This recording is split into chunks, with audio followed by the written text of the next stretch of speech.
Hello and welcome to We Poets. My name is Sally Baker and I'm the host of We Poets. We Poets is a poetry show for boys and girls between the ages of 6 and 13 years old. But we're doing a special series called Battlefield Poets. I'm going to be interviewing veterans who have been in combat or who weren't in combat and are returning from the war, and also agencies that are helping veterans as they come back into everyday life. So tonight we have two special guests that I'm going to be interviewing. The first guest that I'm going to interview is Mr. Clemmie Singletary, who is a veteran, and he was in the Army, and he's going to tell you all about his experiences. And my second guest is Ms. Terri Light. She's the Executive Director of the Berkeley Food and Housing Project here in Berkeley, and I'm going to interview her second. So without further ado, I'm going to speak with Clem. Hi, Clem. How are you tonight? Hi, Sally. How are you tonight? I'm so glad you could come and tell us all about your experiences in the Army, right? Yes. Could you tell us what was your rank and where you were stationed? My rank was a Sergeant E5. I was stationed in Germany, Panama, and Korea. I did a tour. Each one of my tours, I did about 2 years in each tour. Mm-hmm. Yes. And which country did you enjoy being in the most? I know it was under stressful circumstances, but was there Germany. a favorite country? Germany. Why Germany? Well, Germany because there was a lot to do. There's a lot of places to go. You can go to Switzerland. You can go to any place that you could afford to go. Whenever you had the time to go, you were allowed to go. And and the people were great. Yes. The people were great. They were very friendly, and just when you were there, you felt like you were at home. I know. But there's no place like the United States. No, there's not. I got to go to Germany, and I really enjoyed it too. I was so blown away by the cleanliness of the country. Yes, most of all, yes. And Oktoberfest. Yes, yes. Thank you. Now, was there a public celebration for you when you returned home? No, there was not. Because of the fact of where I lived at, at that particular time, we were just getting into the combat situation, the war situation. And it was like when you just, you're home. Okay, and if you had to go back then, for the ones that were actually physically in combat, then they probably got a big to-do when they got home. But as for myself, no, I didn't. Oh, well, that's kind of sad. I think you all should have been welcomed home for the service that you did. Yeah, well, I agree with you, but like I said, depending on where you live. Yes, Right. yes. Now, how did your wife and children welcome you back into the home? Well, it was great for a while, but after a while it became like, oh man, he's back. He's here giving us orders, like we're in the military as well as, he's in the military. So at times it was good, but then at times there were kind of a lot of conflict and dissension in the home. How many children did you have and what were their ages? I had 6. 6 children? I won't go into the details.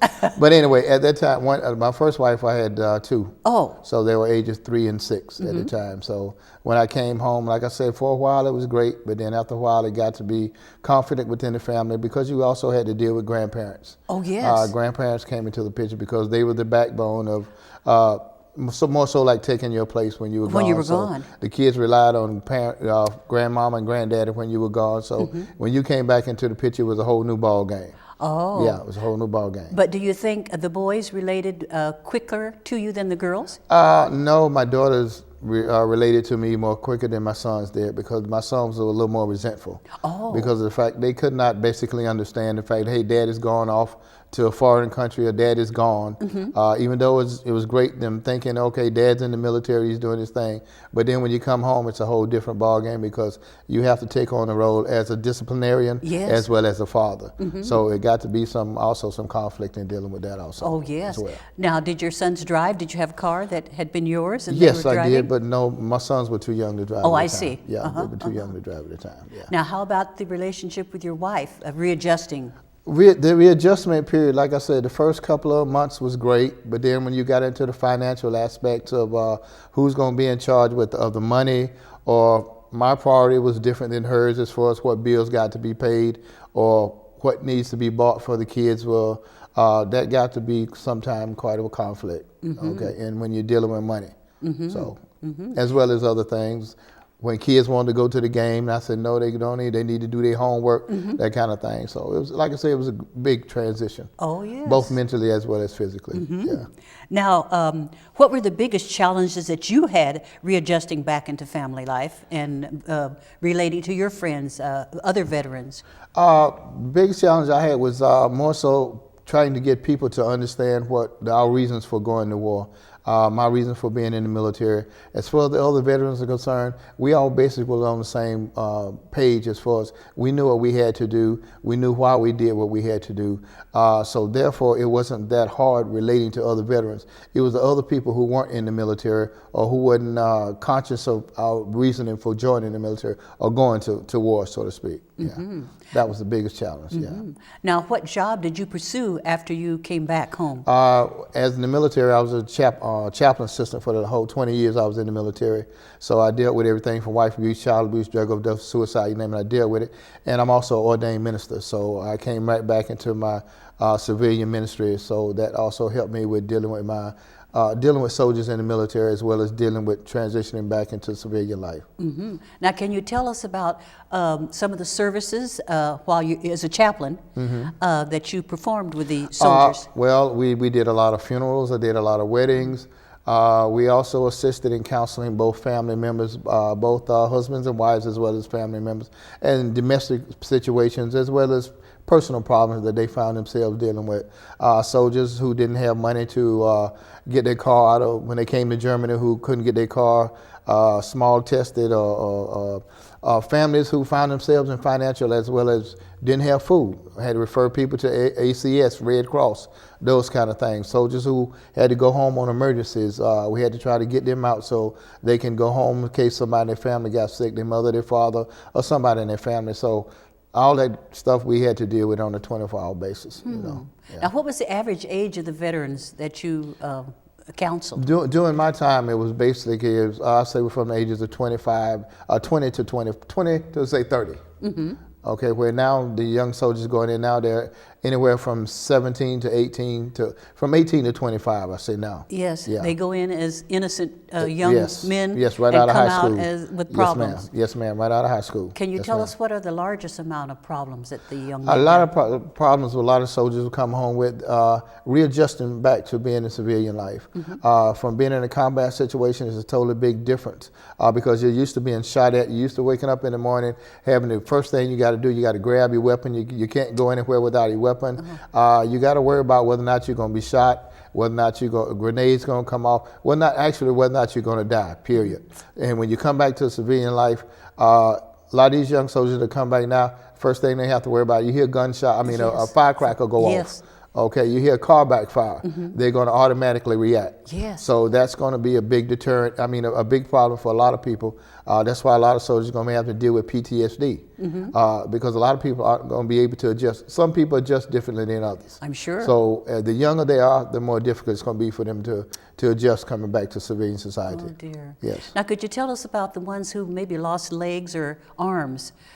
About their adjustment, mentally and physically? Mentally, I can say that it's going to be a rough transition because of the fact when you're used to having something and then when you don't have it, it's a big issue because you feel less than a man or a woman, or a woman yes, because your rehabilitation is going to take a lot longer than it normally would, say if you just got shot in the foot and then it's going to take you a couple of weeks to reheal. But when you come back and you've lost a limb or you've been hurt real physically where you can't do the things that you're going to do. You used to do. You can't hold your kids. Right. You can't hug your wife. Okay, you can't do those things like pick up a fork or walk by yourself. Somebody got to teach you how to walk all over again. Those kind of things will affect a soldier very much so than just say, hey, I'm home, and because not only that, you got to worry about whether your family members are going to take care of you when you come back. That's right.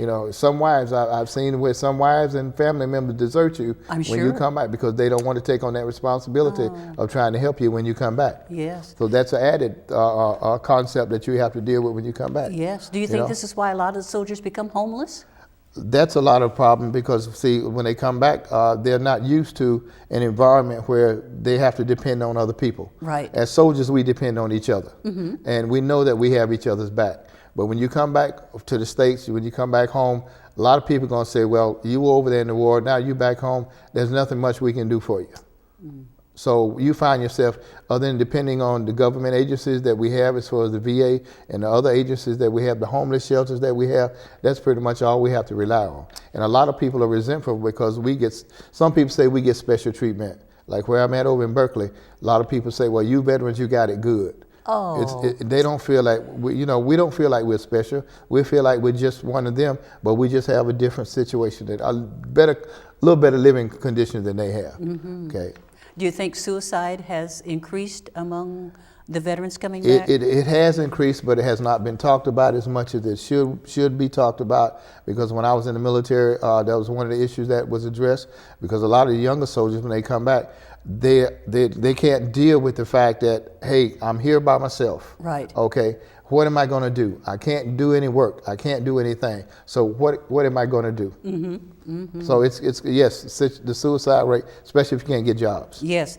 Now, quickly before we end this interview, is there anything else you'd like to put out to our watching audience? I would just like to say that as far as being a homeless veteran,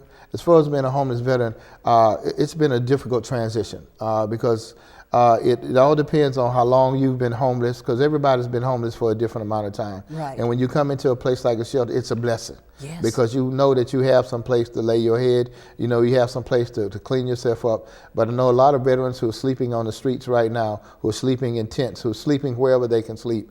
And it's a sad situation when they have to go to military and then come back and be treated like second-class citizens. Be treated like that. Yes, ma'am. Well, I want to thank you so much. I certainly appreciate Sally, this. very much. And if you know of any other veterans who would like for me to interview them, Yes, for ma'am. them to put their story out, Yes, I ma'am. wish you'd pass the word on to them. I surely will. Welcome back to the second half of Battlefield Poets. I'm Sally Baker, the host. I would now like to introduce you to my special guest for tonight, and her name is Terri Light. She is the Executive Director of the Berkeley Food and Housing Project here in Berkeley, and she's going to tell us all about her agency and how her agency assists veterans. Hi, Terri. Hi. How are you tonight? Great, thanks. I'm so glad you could come and tell us all about your agency. Look there at the camera and tell us your name and your position and how long you've been working at your agency. Yes, my name is Terri Light. I'm the Executive Director, and I've been there since August 1998. And what do you like best about your job? The thing I love the best about my job is the days when people come to me and tell me that they have a place to live and they have keys to their apartment, and when they come and show me the keys and that they're moving out, it's the most wonderful? exciting. Isn't that wonderful? About how many veterans do you think that are homeless in Berkeley?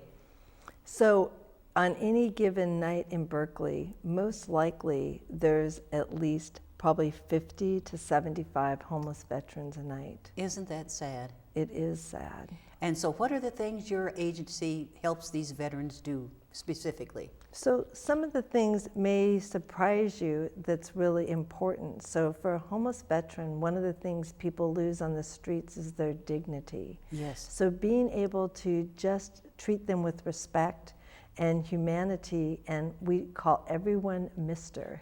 So Mr. Smith, Mr. Jones is a sign of respect and in honor of their service to the country.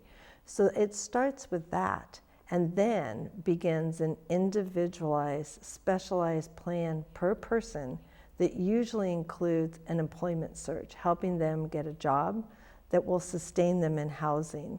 It also may include helping them get connected with veterans benefits or veterans health care, veterans dental care. And we drive people to their appointments. We arrange transportation, help them prepare their meals, serve them some of the meals. So it's whatever they might need. If people need medications, to help them get those medications. Isn't this wonderful? Now, does everybody live in one particular unit? So what we have is a dorm setting. So if you kind of imagine a large college dorm. Yes. And the men love it because they are a unit. And so they love the fact that they can remember the time in the military when they worked as a unit. And it's quite interesting to me. I'm a civilian, and I go there, and they have given the honor of who's in charge to the person that had the highest rank when they were in active military duty. And they defer to that person, and that becomes the spokesperson. So who's ever living in the dorm that has the highest military rank, no matter what branch of service, is the spokesperson. And they work very effectively and efficiently together, and it helps them regain some of the structure that they lost living out on the streets. Isn't this something? Oh, now do you have an ethnic mix of men? I would say that we have a mix, but predominantly the men that are in our program are African American. Oh, really? I would say that's probably the case. Many of them from here in the Richmond, Oakland, Berkeley area, a few people from out of state. Mm-hmm. Now, how do you publicize this service so the veterans know that they can come there and get help? Well, as you heard from Mr. Singletary, yes, they know about homeless veterans on the streets. Oh, yes. They were those people, and they actually are our best outreach tool. So we have good relationships with the Veterans Administration and with many of the City of Berkeley organizations and other nonprofits, but the veterans themselves go tell their friends, here's a place to come stay that can help you get back on your feet and find you a place to live. Wonderful. Now, how long can they stay there? So it is a program that allows them to stay up to 2 years. 2 years? Up to 2 years. However, our work with them is to try to make that transition happen as quickly as possible. So we just started our program in May and have already had 6 veterans move out into permanent housing. Good. And of those, 4 of them got jobs, and 1 of them is already a Cal student. Student? He returned to school. Wonderful. Do you know what he's majoring in? I don't, but that is most interesting. I think I'll find out. Yeah.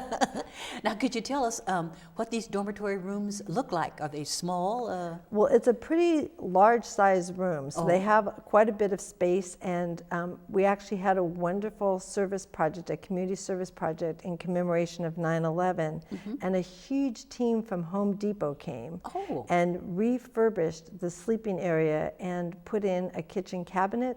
There's a refrigerator, a microwave, a George Foreman grill. That was a hot item to be in there. There's a couple of computers, a few couches. So there's a whole lounge area. So it's like a little apartment, but then with dorm-style beds. And they each have their own locker with their own personal possessions while they're there. Good. Yeah, so they, like I said, they're a unit when they're together. So they feel like a family. They feel connected. Do. Somebody wants them. Yes. Uh-huh. So they have community meetings every morning. Oh. They get together 9 o'clock every morning. Staff comes in, checks in with them, sees, what do people need?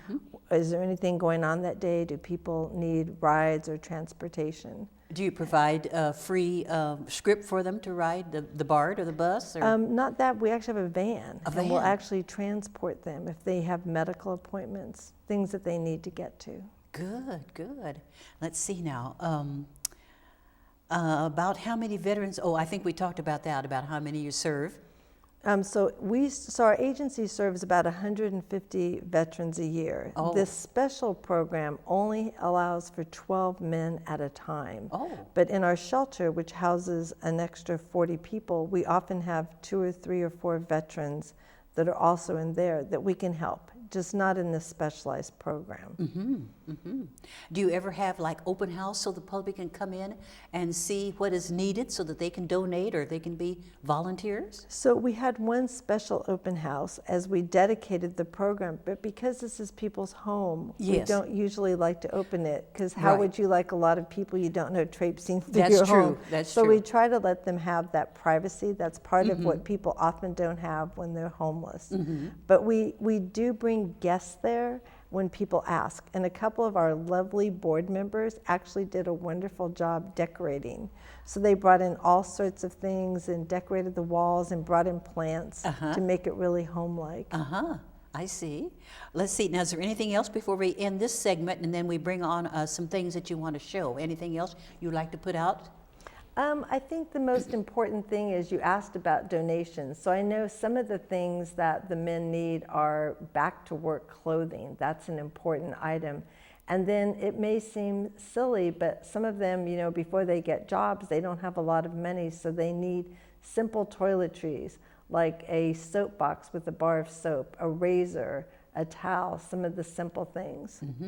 Okay. Well, we're going to take a quick break, and then we're going to come back and have you show some things that you brought in to show our public. Great. Thank you. Thank you. Stay tuned. We'll be back in just a moment.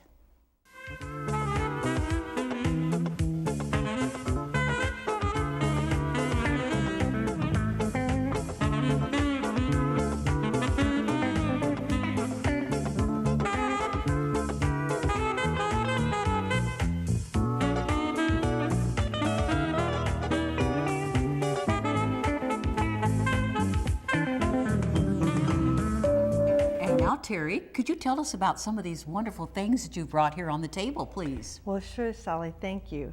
I'm going to call the attention to this flyer I have that talks about the problem of homelessness nationally for homeless veterans. So you'll see the graph in the upper right-hand corner, which has a point-in-time count, most recently 80,000 homeless veterans in the United States, which is appalling. And what this document is about the federal government under the Obama administration making a decision to end homelessness for all veterans by 2015.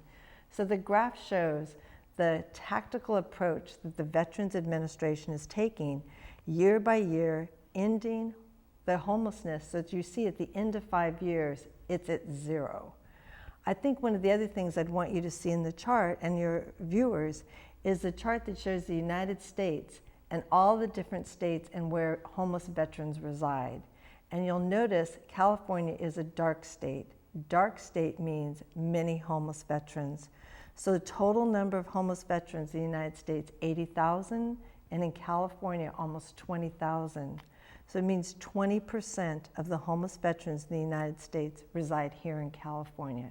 It's shocking. Isn't that sad? Yes. And do you think it's because it's warmer here and more veterans come here to live because of the climate? I think that might be some of it, but I think California is also a populated state, and California is also one of the most unaffordable states to live in. Yes. And we have a lot of military installations, and people come out of the military and they can't afford housing. And many veterans, as you know, and we've talked to, have a hard time reintegrating and making that transition back into regular life. Yes. So I'm so glad we have your services to help these men and women. And there are more men, of course, than women, right? Yes, many, many more. Yes, it's true. Yes. And how about women with children? Are there quite a few of them too? I would say not so much in the urban areas of California. I mean, they exist, but I would say probably more in other states. In California, the typical homeless veteran is a man. And that's true all over the state. Like I said, almost 20,000 of them, and it's almost all single men. Doesn't mean they don't have families or haven't had families, but for the most part, they're alone now. Oh, isn't that sad? It's really sad. It's really sad, yes. Now, let's move on to this second thing that you want to show, please. Right, so Berkeley Food and Housing Project has been serving veterans for years through all of our different service centers and at the shelter we run at the Veterans Memorial Building. But what we decided after being invited by people at the Veterans Administration was to start a brand new program specifically for veterans. Good. And we just started it this year in May as part of this national effort to end homelessness among veterans. So we had a celebration and an open house where we had people come through, and we had lots of city dignitaries, city council members, people from Barbara Lee's office and Lonnie Hancock's office. And we were really pleased because we got a special certificate Wonderful. from Lonnie Hancock's office, which I'd love to read to you if Please. that'd be okay. Yes. So this is from the State of California Senate. It says, Berkeley Food and Housing Project, in celebration of its new program, Going Home Berkeley Vets, we thank you for your outstanding work and deep commitment to our homeless veterans in need of shelter and vital services. Signed, Lonnie Hancock. We were just really pleased and delighted to have her support of our program and the sense that the community had of having a program for veterans in Berkeley. And one of the things that came out that seemed, I think for me, was really a heartfelt community sense that Berkeley, that has been at the epicenter of the anti-war movement, that there was a sense of community healing that could happen having a program for vets in Berkeley, downtown at the Veterans Memorial Building. And so the celebration we had was also to say to the vets, welcome home. Many of them were not welcomed home, as you heard Mr. Singletary say. Yes. So we had a big barbecue, big party, and it was like, okay, we'll welcome home, and then the whole idea of our program is going home so they can have their own home. Oh, isn't this wonderful?